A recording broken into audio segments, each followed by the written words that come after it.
just will not be beaten, this man.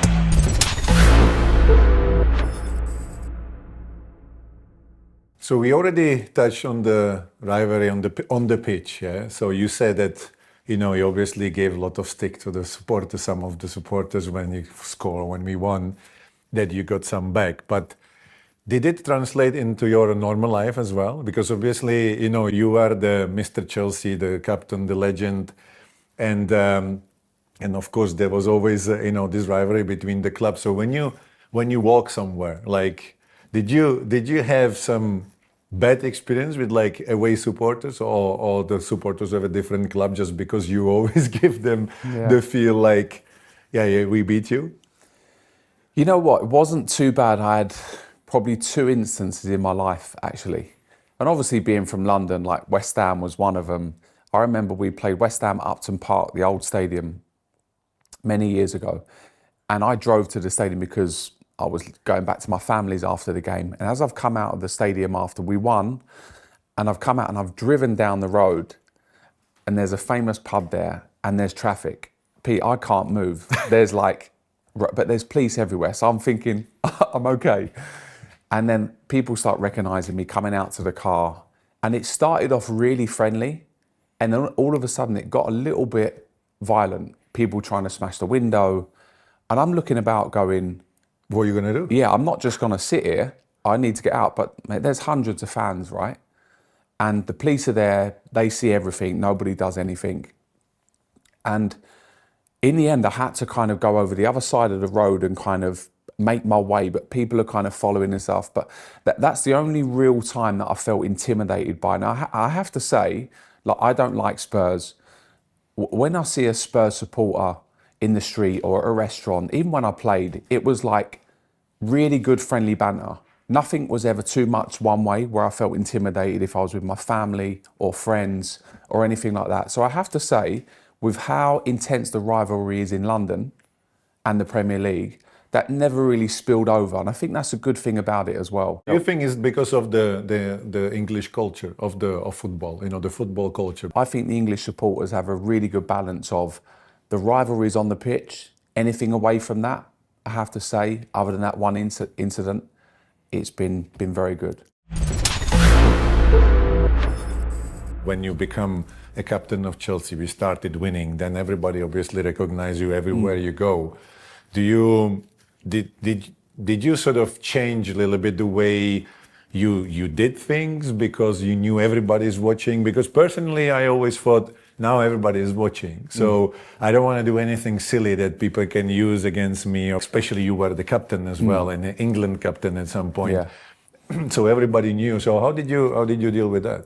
Well, 2 things. I always wanted to be myself. So even though I was aware of being Chelsea captain, being England captain, and you can feel the spotlight on you. When you walk into a restaurant or wherever it may be, you walk down the street, people know it's you, and it's people want photos and all of that, which is fine. That's completely fine. But for me, I never wanted to kind of not go to the places that I'd originally gone with my family or friends for a drink. Now I look back, now clearly I made some mistakes, and I look back and go, yeah, I should have done things differently. But at the time I was really cautious. I didn't want to come away from what I was either. If I had my time again, I would go, okay, I'm going to go to a private members club in London where it's a little bit away from the outside world. People are not allowed to use their phones. I wasn't kind of in those establishments. I wasn't in places like that. It was all new to me. But I grew up from absolutely nothing as a kid. My parents had no money. I grew up from the streets fighting for money and working, seeing my dad work very hard as well. So walking into those really nice places and restaurants, I felt really out of place. Now, I didn't realise how kind of famous I was back then, if that makes sense.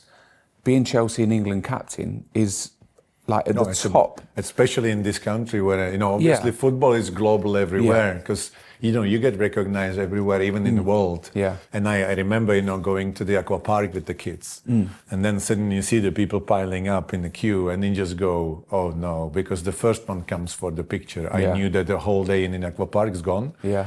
And then my kids were like 3 and 4. Yeah. And then, you know, they were like, suddenly that happened and I was taking pictures and they were crying and then just go, okay, now what?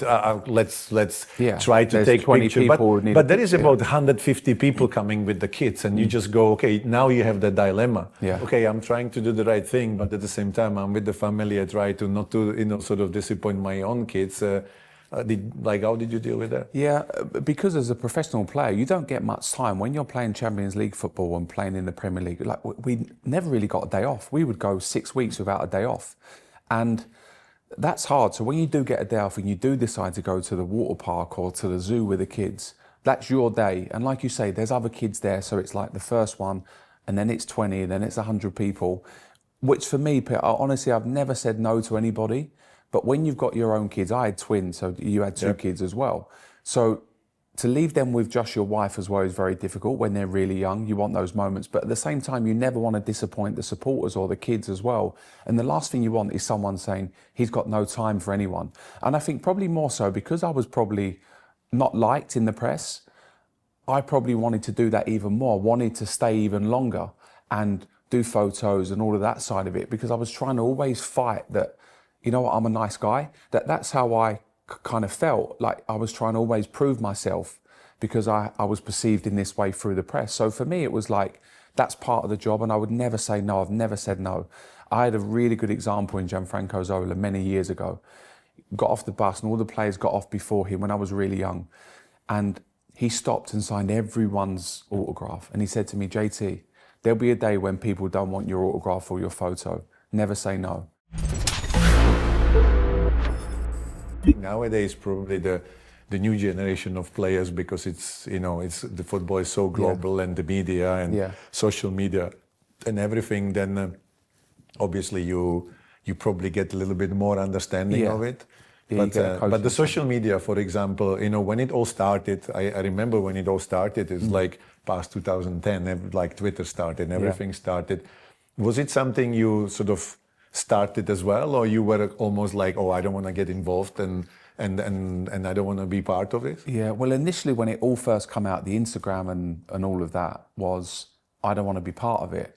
And then all of a sudden, the generation changed and everyone's on their Instagram, and it's like, what are you looking at? What are you doing? And it's, all of a sudden I then kind of got into it. So I grew my following.